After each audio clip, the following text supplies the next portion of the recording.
We have a major development tonight in our year-long investigation of SeaQuest. The CEO of that controversial chain of aquariums and petting zoos says he's stepping down. Investigative reporter Eric Rasmussen breaks down what he has learned in just the last couple hours. SeaQuest CEO Vince Cavino told employees that he's leaving the company effective immediately. That announcement came in a video message from Cavino today, obtained by our partners at ABC 10 in Sacramento, California. As part of a joint national investigation this year, we've been telling you about allegations of animal neglect and putting the public in danger. Just like the SeaQuest here in Roseville, the company operates exclusively in shopping malls across the country, promoting hands-on interactions with a wide variety of animals. Our findings have sparked protests outside the Rosedale Mall and also prompted Minnesota Congresswoman Betty McCollum to call for a federal investigation of SeaQuest. Now, in his message today, Cavino did not address any specific allegations, but he did say this. Listen. And I've been through so many difficult things as we've had our fair share of challenges. Some of those I brought upon myself through just mistakes, but as you know, always doing my best. I'm thrilled with the direction this company's moving going forward. Now, this afternoon, in a statement from the Humane Society of the United States, a director there said she hopes this is, quote, the beginning of the end for SeaQuest, and added that the company needs to do more than just replace its CEO. In that same video we showed you, Cavino said he's leaving to work with a new company, but he didn't say what it was. This afternoon, we reached out to SeaQuest for comment about all of this, but we're still waiting for a response. In the newsroom, Eric Rasmussen, 5 Eyewitness News. A new revelation tonight impacting guests, workers, and the animals at a popular aquarium in the Twin Cities. It is the latest in our year-long investigation of SeaQuest, found inside the Rosedale Mall in Roseville. Investigative reporter Eric Rasmussen is here now with new concerns about the safety of the aquarium's giant fish tank. Right, Lindsay. You know, managers at SeaQuest sounded the alarm this summer that their 36,000-gallon tank is leaking and is in danger of, quote, failure. That's according to internal messages obtained by 5 Investigates, all of it putting people and animals at risk. A push on the glass and water streams down the walls of the giant touch tank at SeaQuest Roseville. It's getting pretty bad. It's getting worse every day. These videos, part of internal company messages this summer, recently obtained by 5 Investigates. I don't know if this is like critically close to failure or what, because I can hear cracking, literally hear cracking over here. That's SeaQuest National Husbandry Director Katie Hastings alerting managers about this tunnel. It's getting scary. Once open to children, now blocked off, but still leaking. We found fans and sandbags holding back the water just days ago. I don't know if this is going to stay structurally sound. Asked in late May if the tank might fail, a SeaQuest colleague out of state replies, it could at any point considering the condition, adding, be careful, that is a lot of weight and pressure. If it does fail, that panel can become a projectile. There's like towels on the ground, there's foam, it was leaking. Tiffany Vang visited SeaQuest with her niece earlier this month. I told my sister we're never going there ever again. But they had no way to know the aquarium was already aware of the potential danger if this 36,000-gallon tank were to fail. What do you think to know that when you were there, they were already on notice about this hazard? It just felt like such, almost like they just wanted to, unfortunately, just get your money. Our latest discovery comes just days after SeaQuest's controversial founder and CEO, Vince Cavino, announced he was stepping down. And I've been through so many difficult things as we've had our fair share of challenges. And our investigation found Cavino's departure follows a joint national investigation of SeaQuest by 5 Investigates and ABC News. It's dangerous for the public.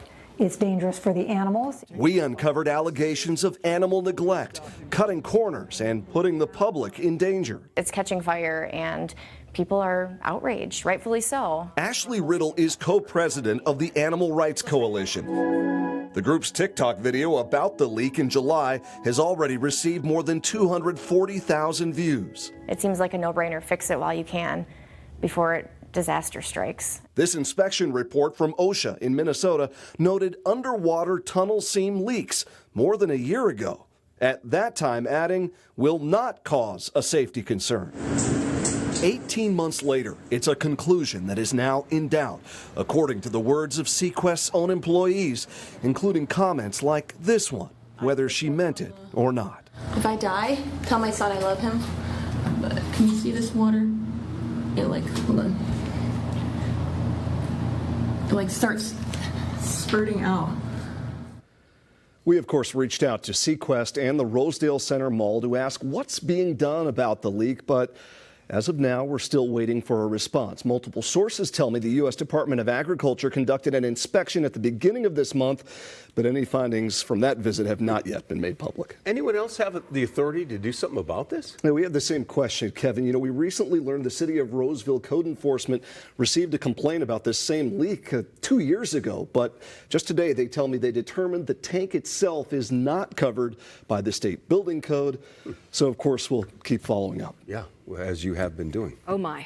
All right. Thanks, Eric, thank you. A major development tonight in our year-long investigation of SeaQuest. It's a controversial chain of interactive aquariums with one location in Roseville. Let's get right to investigative reporter Eric Rasmussen with new action coming out of Washington, D.C. It has. This afternoon, Minnesota Congresswoman Betty McCollum announced she's introduced a bill that would expand investigators' ability to hold places like SeaQuest accountable. Our ongoing investigation of SeaQuest this year has uncovered numerous allegations of animal neglect and incidents putting the public in danger. Right now, it's up to the USDA to enforce the Animal Welfare Act, but that law only applies to certain mammals and birds. Now, McCollum wants to expand that law to cover more warm and cold-blooded animals, including much of the marine life on display at SeaQuest here in Minnesota and across the country. Now, in the last 90 minutes, McCollum spoke with me from her office.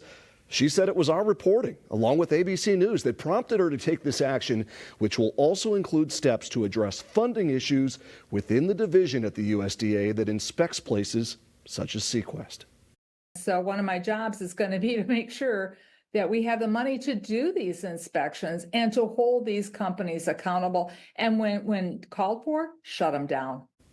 The legislation McCollum introduced today is being called the CARE Act. That's the Cold-Blooded Animal Research and Exhibition Act. Now, we reached out to SeaQuest again this afternoon to see if the company had any reaction to this development, but we're still waiting for a response. Now, I can also tell you I just received a statement from the Humane Society of the United States. Its Minnesota director said animals that aren't currently protected by this law are too often treated as, quote, disposable commodities. He says they're hopeful these new regulations will at least provide a minimum standard of care. These are some of the animals you don't often think about, but people are watching, Eric. Thank you. A U-Haul truck full of animals dead on arrival in Minnesota. It's a stunning new development in our year-long investigation of SeaQuest. That, of course, the interactive aquarium chain with a local location inside the Roseville Mall. Eric, investigative reporter Eric Rasmussen's here with new video that you just have to see. Kevin, that video is an internal message from a SeaQuest manager in Colorado sent to SeaQuest here in Minnesota. It warned that several marine animals might not survive a freezing cold cross-country trip in the back of a truck. Now, former employees tell us that's exactly how it played out. In the middle of February. These are some of the coolest temperatures we've had in a little while. The dead of winter. Today sucked. A chilling message from a SeaQuest manager in Colorado to a small team of employees in Minnesota. I know the weather is a little bit sketched there. The SeaQuest location near Denver permanently closed just days earlier, and the company was racing to relocate all of its animals. Some of them, we've learned, bound for other SeaQuest locations, including Roseville. He is literally just pulling out now. It's 8 o'clock Colorado time. Yet that 13-hour, 900-mile overnight trip in a U-Haul truck was doomed from the start. Just listen to what he said next. We need to prepare your team for the potential for the few animals that you do have marine-wise. They could be dead. All these guys spent a lot of time in their packaging today. Multiple former SeaQuest employees tell 5 Investigates that dire prediction came true. Every single container that they opened, the animals were dead. This one-time SeaQuest employee asked us to conceal their identity out of fear of retribution from the company. Probably a dozen to 2 dozen fish on on that truck from Colorado. That entire drive is cold weather. They showed up frozen in Minnesota. They were in blocks of ice. Your eel that you guys are getting, it's a really cool one. It's been in there a long time. Former employees identify the man in the video as David Slater, former SeaQuest safety director. He declined our request for comment, and no one else from the company has responded. What was your reaction when you first heard that video? It was devastating to know that so little care was put into the lives of the animals. They could be dead.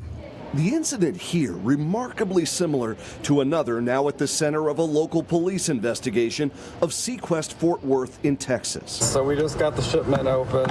A SeaQuest employee recorded this video and shared it with PETA. He didn't make it. Their water is very cold. A lawyer for the animal rights group sent a letter to the Tarrant County District Attorney in August asking authorities to investigate. This guy's gone. Writing dozens of marine animals died in plastic bags when shipped inappropriately to Fort Worth in a U-Haul after SeaQuest abruptly shut down its Littleton, Colorado location earlier this year. We're talking about the same time? That would be the exact same time.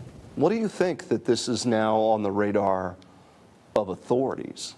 I hope that they move forward and they actually hold SeaQuest accountable. 5 Investigates has learned the Minnesota Department of Natural Resources now has an active investigation of SeaQuest Roseville. The DNR, which issues permits for wildlife exhibition at places such as SeaQuest, won't tell us what it's investigating. But the agency visited twice this year after public outcry over our reporting. Records show it's the first time the DNR inspected SeaQuest since it opened to guests in 2019. We felt more and more uncomfortable. Guests like Emmy Kegler. She wrote this 1-star Google review after visiting SeaQuest with her kids over the summer. But she says she had no idea about the hazards to people and animals uncovered by 5 Investigates. The idea that that's happening not just in this one place, but actually nationally, that people who are in charge know about it but are failing to do anything about it, that's just really disheartening. How much does that make you mad? It's infuriating, which is why I'm here. Moved to come forward. This one's gone. After the deaths of animals in a way they don't want to see repeated. Especially when they close the next SeaQuest, because it's inevitable at this point that they will. I want the DNR watching. I want USDA watching. I want everyone watching. This can't ever happen again. Now, right now, no one has accused SeaQuest of breaking the law for how it handled those animals that showed up dead here in Minnesota. But again, police in Fort Worth, Texas tell me they do have an active criminal investigation connected to what happened to the animals coming from that same Colorado location at almost the same time earlier this year. So you mentioned the DNR investigation, then there's also the USDA. Who can do anything about this? Kevin, it's a question we've been asking for months, and the DNR has the power to revoke SeaQuest permit, of course, but it's the USDA that actually enforces the Animal Welfare Act. But right now, that law does not cover cold-blooded marine life, including fish. And in fact, as we've reported, Congresswoman Betty McCollum just recently introduced a bill to at least try to change that. Yeah, it's just a shame. Well, Eric Rasmussen, thank you for staying on top of this.